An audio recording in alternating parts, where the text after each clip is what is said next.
Welcome to the April edition of Book Talks with Mrs. Harris. The first book that I want to highlight is titled Awkward, and it's written by Svetlana Shmakova. This is a graphic novel, and it's the first in a series about Berrybrook Middle School. So this one is about Peppy, or Penelope. Her nickname is Peppy, and it is her very first day at a brand new middle school. And Peppy has two rules that she feels like she needs to follow for surviving school. She calls them her cardinal rules. Don't get noticed by the mean kids, and seek out groups with similar interests and join them. While she does follow her rule number 2 and finds an art club where she has friends with similar interests, she breaks rule number 1 and accidentally trips into one of the quietest boys at school, and all the mean kids notice it and start to make fun of her. So read this graphic novel about Penelope and how she survives her brand new middle school. The next book is titled Captain Superlative. It's written by J.S. Puller. And this book also takes place in a middle school, and it is about Janie, who likes to stay in the shadows, and then Captain Superlative, who we don't know who her true identity is yet, but she wears a red mask, a blue wig, a silver swimsuit, rubber gloves, torn tights, high-top sneakers, and a cape. And she runs through the halls of Deerwood Park Middle School dressed like this. But Janie decides she's going to uncover the truth. Who is this masked hero? And why does she dress like this? But as Janie unearths the truth about the true identity of Captain Superlative,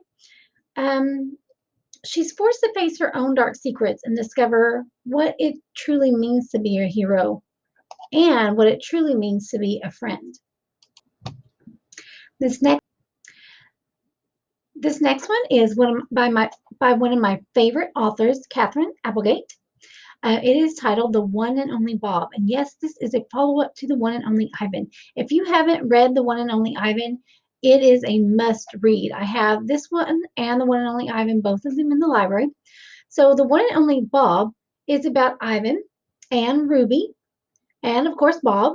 And Bob he has decided he wants to find his long-lost sister. So with the help of his two best friends, he sets out on a very dangerous journey, and then a hurricane comes and time is running out.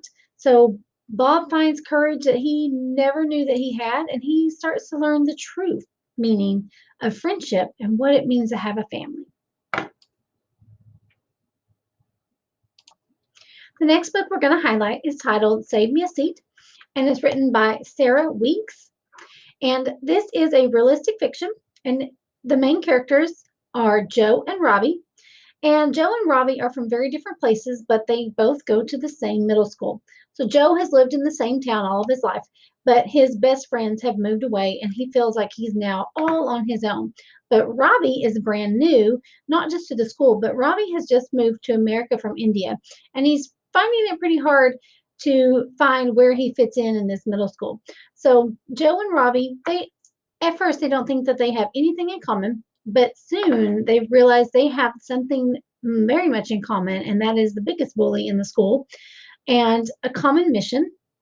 They both are setting out to take control of their lives over the course of a single crazy week.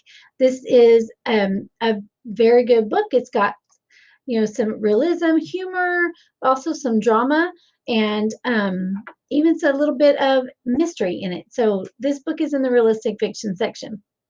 Come and read it. The last book I'm going to highlight this month is titled Shadow Weaver. It's by Marcy Kate Connolly.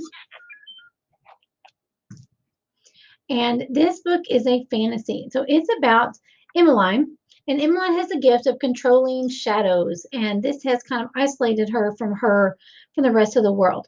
But Emmeline has been fine to just hang out in her home with her own shadow. And her shadow's name is Dar.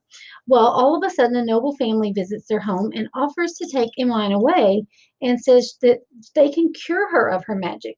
Well, Emmeline doesn't want to lose her shadows or her powers to control the shadows. So Dar, her shadow, says, I'll change the noble's mind. But then something tragic happens, and Emmeline's shadow was the only one seen. And so Emmeline and Dar both are suspected of this tragedy.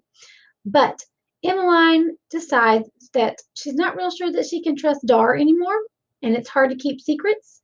So you'll just have to read the rest to find out what happens with Emmeline and her shadow, Dar. And that's all for this month's edition of Book Talks with Mrs. Harris. I hope that you have found one of the books that you would love to read, and come and see me in the library.